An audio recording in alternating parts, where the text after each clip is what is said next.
ஓமந்தூரார் அரசு பன்னோக்கு உயர் சிறப்பு மருத்துவமனை 2014ஆம் ஆண்டு துவக்கி வைக்கப்பட்டிருக்கிறது. இந்த மருத்துவமனையை பொறுத்தவரை தமிழ்நாட்டில் முதல் பன்னோக்கு உயர் சிறப்பு மருத்துவமனை என்கின்ற வகையில் தொடங்கி வைக்கப்பட்டிருக்கிறது.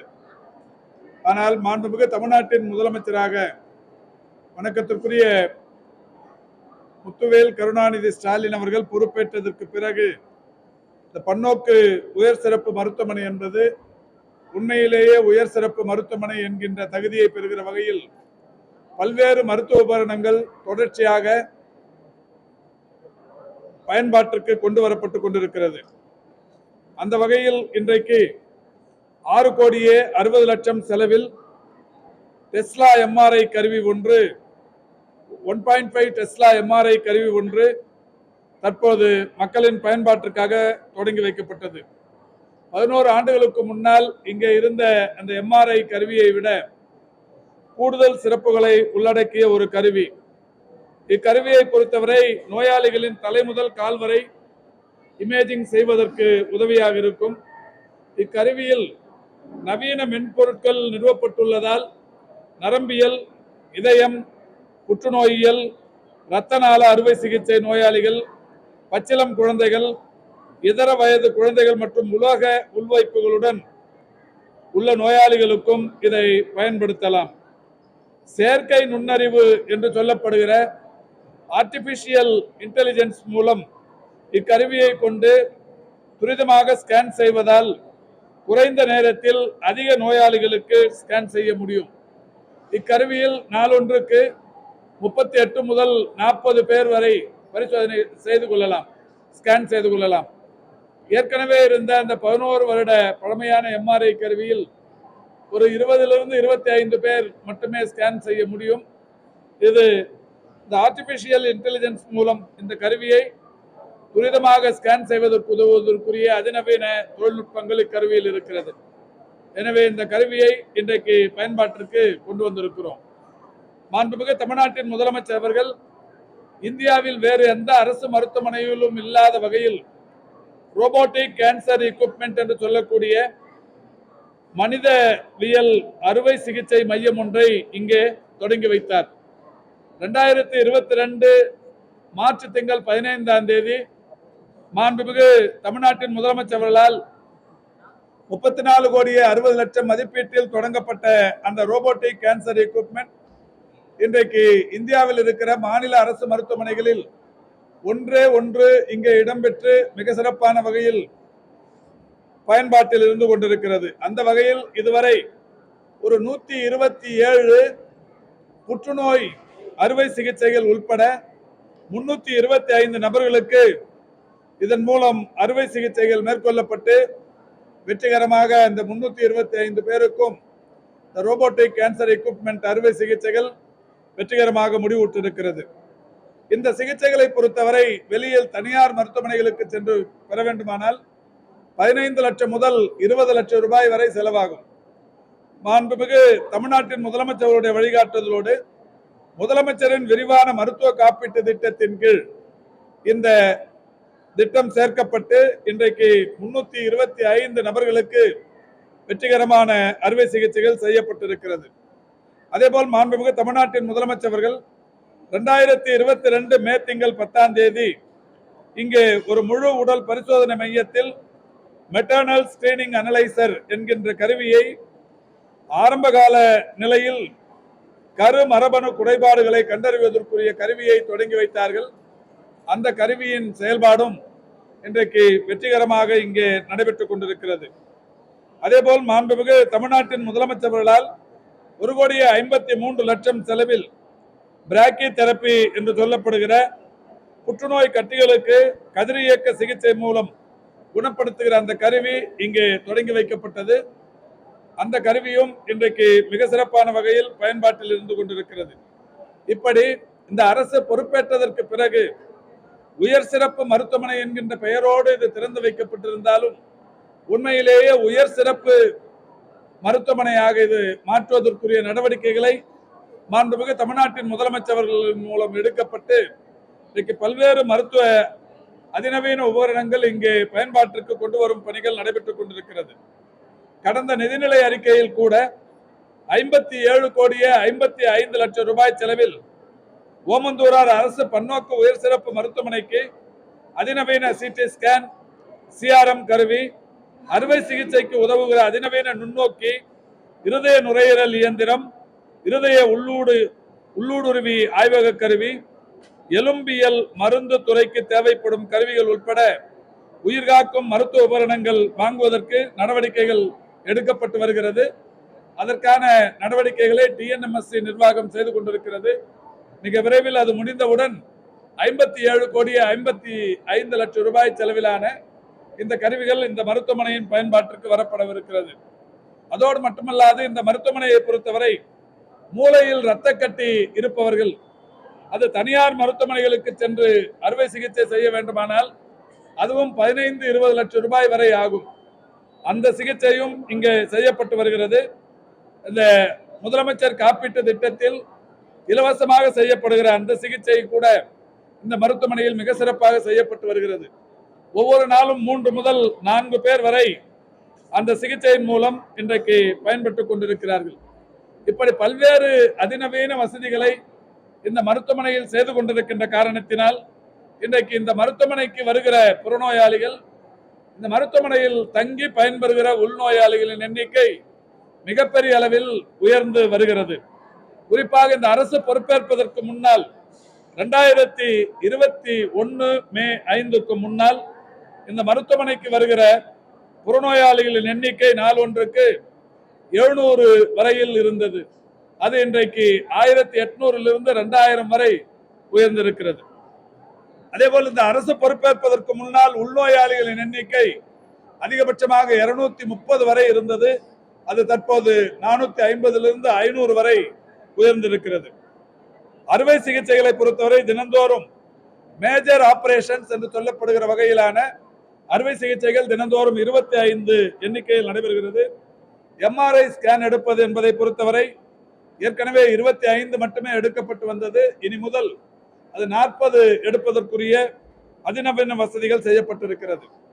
சிடி ஸ்கேன்கள் 35 எடுக்கப்பட்டு வருகிறது. டிஜிட்டல் எக்ஸ்ரேவை பொறுத்தவரை சற்றொப்ப 100 வரையில் எடுக்கப்பட்டு வருகிறது. கேத்லாப் அந்த ப்ரொசீஜர்ஸ் நாளொன்றுக்கு 12 வரை செய்யப்பட்டு வருகிறது. அந்த வகையில் இன்றைக்கு இந்த மருத்துவமனையை நம்முடைய மாண்புமிகு தமிழ்நாட்டின் முதலமைச்சர்கள் ஒரு உயர் சிறப்பு மருத்துவமனையாக தரம் உயர்த்தி மக்களுக்கு பெரிய அளவிலான மருத்துவ சேவையை வழங்கும் அமைப்பாக உருவாக்கி இருக்கிறார்கள். அந்த வகையில் தான் இன்றைக்கு 6 கோடியே 60 லட்சம் செலவில் 1.5 டெஸ்லா என்று சொல்லப்படுகிற ஒரு அதிநவீன ஆர்டிபிஷியல் இன்டெலிஜென்ஸ் வசதியுடன் கூடிய ஒரு கருவி தற்போது மக்களின் பயன்பாட்டிற்காக கொண்டு வரப்பட்டிருக்கிறது.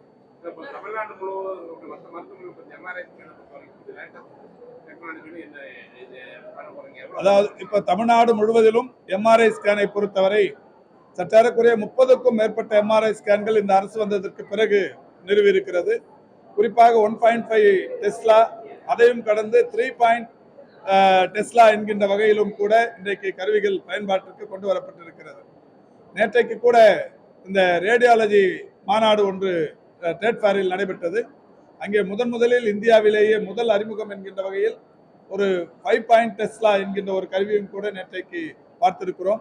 ஆக தமிழ்நாட்டில் மட்டும்தான் நம்முடைய மாண்புமிகு முதல்வர் அவருடைய வழிகாட்டுதலின்படி இந்தியாவில் வேறு எந்த அரசு மருத்துவமனையிலும் இல்லாத அளவுக்கான அதிநவீன மருத்துவ உபகரணங்கள் இந்த அரசு மருத்துவமனைகளில் வந்திருக்கிறது. நான் ஏற்கனவே சொன்ன இந்த ரோபோட்டிக் கேன்சர் எக்யூப்மெண்ட் என்பது 34 கோடியே 60 லட்சம் ரூபாய் செலவிலான அந்த கருவி இந்தியாவில் இந்த ஒரு அரசு மருத்துவமனையில் மட்டுமே இருக்கிறது.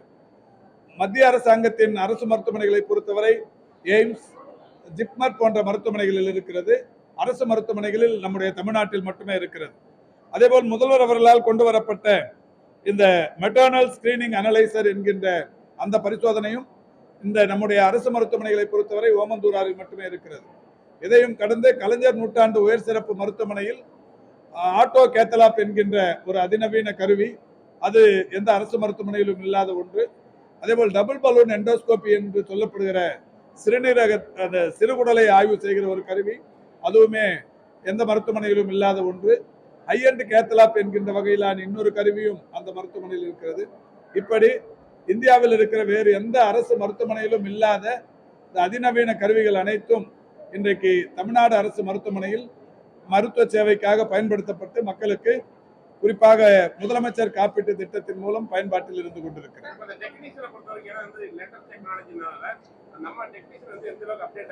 இப்ப இயந்திரங்கள் வாங்குகிற போதே அதை அந்த கருவிக்குரியவர்கள் அதை இங்க ட்ரைனிங் கொடுத்துட்டு வராங்க. ஒரு குறிப்பிட்ட வருடங்கள் அவங்க ட்ரைனிங் கொடுப்பாங்க. அந்த வகையில் இங்க இருக்கிற அந்த மருத்துவ தொழில்நுட்ப பணியாளர்கள் அந்த பயிற்சியை பெற்று திறம்பட அந்த இயந்திரங்களை இயக்கி வருகிறார்கள்.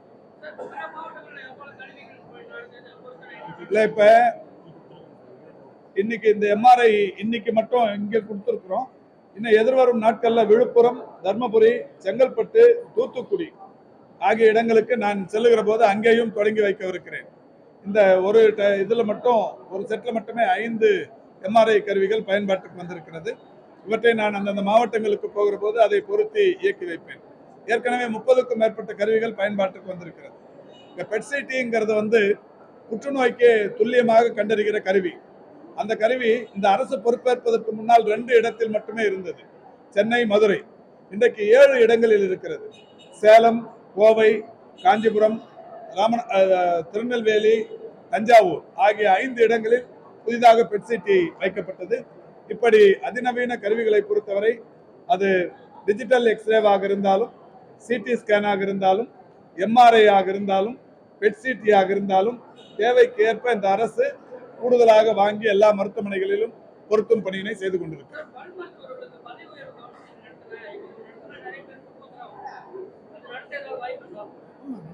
நடத்த போறோம். இப்போ கவுன்சிலிங் நடத்த போறோம். கவுன்சிலிங் இப்போ ஒவ்வொரு இதுவா தொடர்ச்சியா இந்த 3.5 வருடங்களாகவே வெளிப்படை தன்மையோடு இந்த கவுன்சிலிங் நடத்துறது, டிரான்ஸ்ஃபர்ஸ் கொடுக்கறது அதை பண்ணி நிற்கிறோம். அந்த வகையில் இதுவரை 34,000க்கும் மேற்பட்ட அலுவலர்களும் பணியாளர்களும் பயன்பெற்று இருக்கிறார்கள். பல் மருத்துவர்களுக்கும் அந்த நடைமுறை கடைபிடிக்கப்படும்.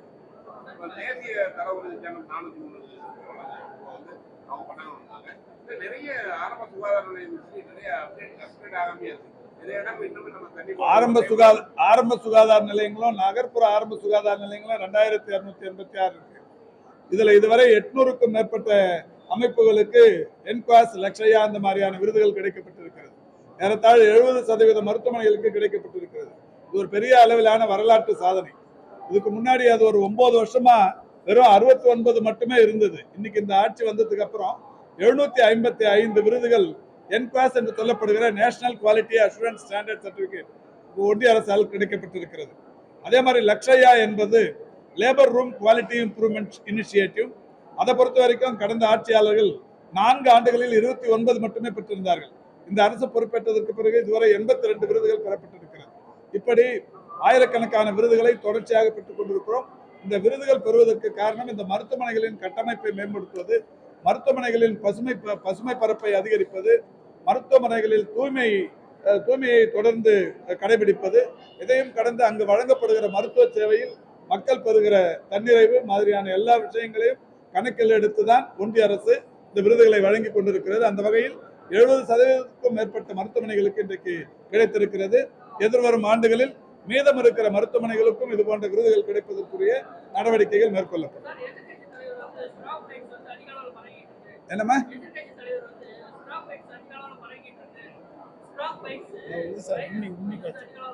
அதே பொதுவா கிராமங்கள்ல காடுகள் பகுதியில அடர்ந்த மரங்கள் நிறைந்திருக்கிற பகுதியில் அந்த உண்ணி என்பது இருக்கும். அந்த உண்ணி காய்ச்சல் என்பது எப்பவுமே வர்றதுதான். இப்போ திடீர்னு ஒரு தொலைக்காட்சியில் திண்டுக்கல்ல நிறைய பரவிருச்சுன்னு சொன்னாங்க. ஒரு 8 பேர் மருத்துவமனைகளில் அனுமதிக்கப்பட்டது என்பது உண்மை. இப்ப 4 பேர் மட்டும்தான் சிகிச்சையில் இருக்கிறாங்க, அதுவும் நல்லாவே இருக்கிறாங்க. எப்பவுமே வழக்கமா வர்றதுதான். இந்த உண்ணிங்கிறது இந்த காடுகள்லயும் பசுமையிலையும் இருக்கிறது. ஏதாவது ஒண்ணு வந்துட்டாவே இதுக்கு ஒரு பரபரப்பை ஏற்படுத்தி தமிழ்நாடு முழுக்க ஒரு அட்டென்ஷனை கிரியேட் பண்றது அவரோட வேலையா போச்சு. இதனால பயப்பட வேண்டியது இல்லை.